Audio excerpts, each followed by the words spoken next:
পুজো তো চলে গেছে, অনেক দিনই হয়েছে, বাট আমি পুজোর ব্লগগুলো পোস্ট করতে পারিনি। বেবি ছোটো, তাই আমি এডিট করতে সময় পাচ্ছিলাম না, একদমই সময় পাচ্ছিলাম না সন্তকে নিয়ে। একদমই রাতে এখন ঘুমোচ্ছে না, প্রায় ঘুমোচ্ছে 5টা 4:30 এমন টাইমে ঘুমোচ্ছে। তো আমার উঠতে উঠতে অনেকটাই লেট হচ্ছে সকালে, তাই ভিডিও এডিটও করতে পারছিলাম না। Hello everyone, welcome to my another video. তো এটা ছিল ষষ্ঠীর মিনি ব্লগ, ষষ্ঠীর ব্লগ। ষষ্ঠীর দিন বের হয়েছিলাম আমার ভাই বোনদের নিয়ে। তো এদিন এতই কপাল খারাপ ছিল, ওই দিন ছিল না কারেন্ট।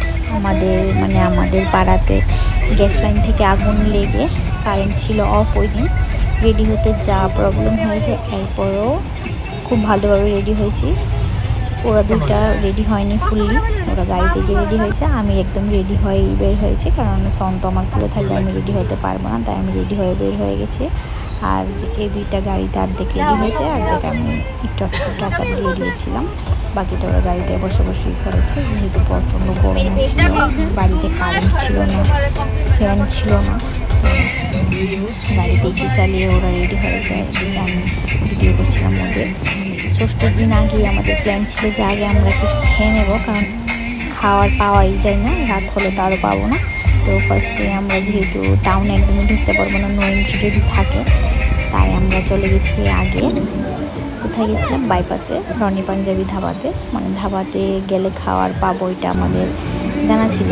আর আমাদের যেহেতু চেনাও ছিল ওইদিকে দাদাটা, তাই আমরা গিয়ে পট করে পেয়ে নিয়েছিলাম খাবার। 10 মিনিট ওয়েট করতে হয়েছে, খাবার পেয়ে নিয়েছে। প্রচুর লোক ছিল। এরপর আমাদেরটা তাড়াতাড়ি দিয়ে দিয়েছে।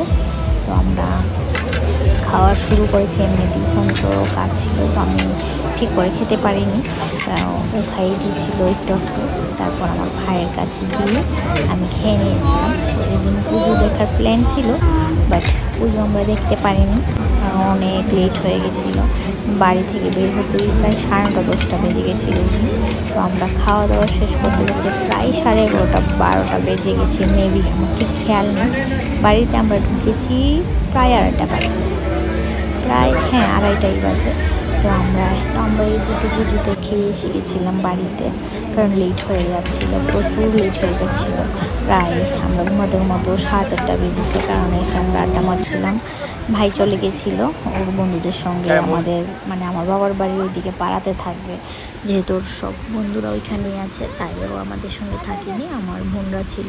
তো আমরা প্রায় 4টা। সন্ত এবার অনেক দিনই পুজো দেখেছে, ষষ্ঠীর দিনটা প্ল্যান করেছিল ওর মিমি।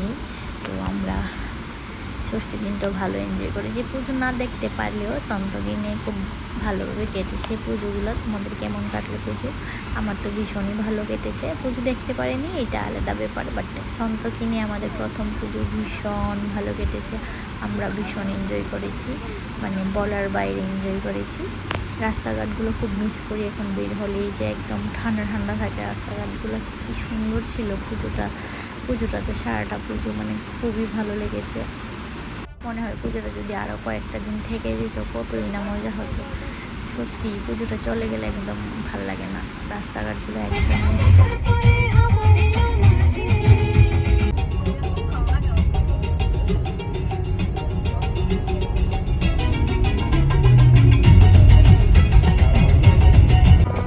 পুজোতে বের হওয়ার পুজোর গান চলবে না, তাও তো আর হয় না। তো আমরা সারা রাস্তায় পুজোর গান গেছি, গিয়ে ফার্স্টেই রানীবাজার পুজো করতে গেছি। খুব সুন্দর হয়েছে পুজোগুলো, ভীষণই সুন্দর হয়। আর ওইদিকে একটা প্যান্ডেলের প্রোগ্রামও চলেছিল, তো সন্তকে নিয়ে সন্তর বাবা ঢুকেনি, কারণ অনেক বেশি সাউন্ড ছিল, সাউন্ড বক্স লাগানো ছিল অনেক, তো ও আসেনি ভিতরে। আমি ভাই আর বোনদেরকে নিয়ে ঢুকেছি। আমরা ঠাকুরটা দর্শন করে বের হয়ে আরেকটা ঠাকুর দেখতে চলে গেছিলাম। ওইটাতে কোনো সাউন্ড ছিল না বেশি, বাট এটাতে প্রচুর পরিমাণ সাউন্ড বক্স ইউজ করছিল তারা, কারণ প্রোগ্রাম চলছিল, যেহেতু একটা লাইভ প্রোগ্রাম ছিল, তাই আমরা প্রোগ্রামটাও দেখতে পাই। রাস্তার ডেকোরেশনটা খুব সুন্দর করে রাস্তা আমার বেশি লাইট রাস্তাটা সাজাই, ভীষণ ভালো লাগে আমার রাস্তাটাই।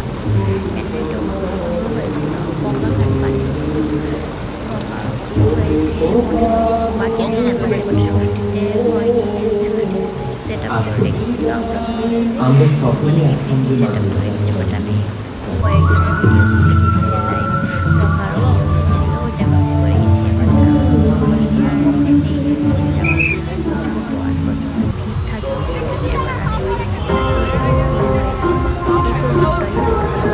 আরেকটা প্যান্ডেলে তো আমরা আসার সময় গিয়েছিলাম, ভিডিও করে নিয়েছিলাম। ভালোই প্রোগ্রামটা মেবি হয়েছে, কারণ অনেক ক্রাউড ছিল এখানে। পুজোর দিনগুলোতে ফিল হয়েছে যে হ্যাঁ ঠান্ডা, মানে রাত বেশি রাত্র হয়ে গেলে কুয়াশা পড়তো। ওই দিন ওর গাড়ি চালাতো ভীষণই প্রবলেম হয়েছে, কারণ কুয়াশাতে গ্লাসটা বারবার হয়ে যাচ্ছিলো। ভীষণই ঠান্ডা ঠান্ডা ওয়েদার ছিল। আমি জানলা খুলে কিছুক্ষণ সময় হাওয়াটা ফিল নিচ্ছিলাম, বাট সন্ত ছোটো তাই বেশি খুলিনি, জানলাগুলো লাগিয়ে রেখেছি প্রায় সময়।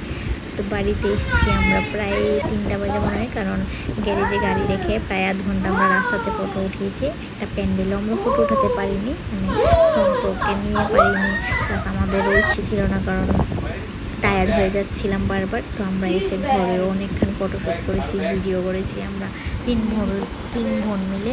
ওর সন্তর বাবা তো এসে আগে ড্রেস খুলে বিছানাতে শুয়ে গেছে, তো সন্তকে রেখেছিল, আমরা ফটো উঠিয়েছি। আমার সন্ত 4:30 আমরা ওকে নিয়ে দুষ্টামি করছিলাম। সন্তর মা এই বড় আগ করছে আর সন্ত না কটা বাজে? 3:30। মানে আমাদেরই ঘুম এসে গেছে, ওর চোখে একদমই ঘুম নেই। মানে ওই দিনটা ভীষণ আনন্দ করে কাটিয়েছি আমরা, খুব ভালো লেগেছে। ষষ্ঠীটা ভীষণ ভালো কেটেছে, প্রত্যেকটা দিনই ভালো কেটেছে, ষষ্ঠীটাও সারা জীবনের জন্য মনে থাকে। তাই ভিডিও ক্লিপসগুলোও রেখে দিয়েছি, সন্ত বড় হলে দেখবে। এখন ঘুমোচ্ছিল, এখন উঠে গেছে আমার বাবা। বেশি এখন আমি ফেসবুকে অ্যাক্টিভ থাকতে পারি না, ব্লগসও বানাতে পারি না, কারণ সন্তকে পুরোটা টাইম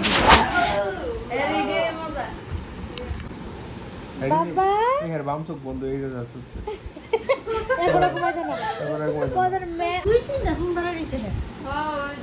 চুল আছে ওরা 8 বিকেলে 1-1.5 চুল আছে।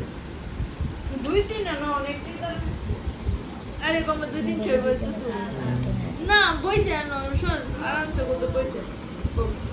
ভিডিওটা কেমন লেগেছে অবশ্যই জানাবে। আজকে অনেকটাই বড় হয়ে গেছে ভিডিওটা, আমার তো ভীষণই ভালো লেগেছে।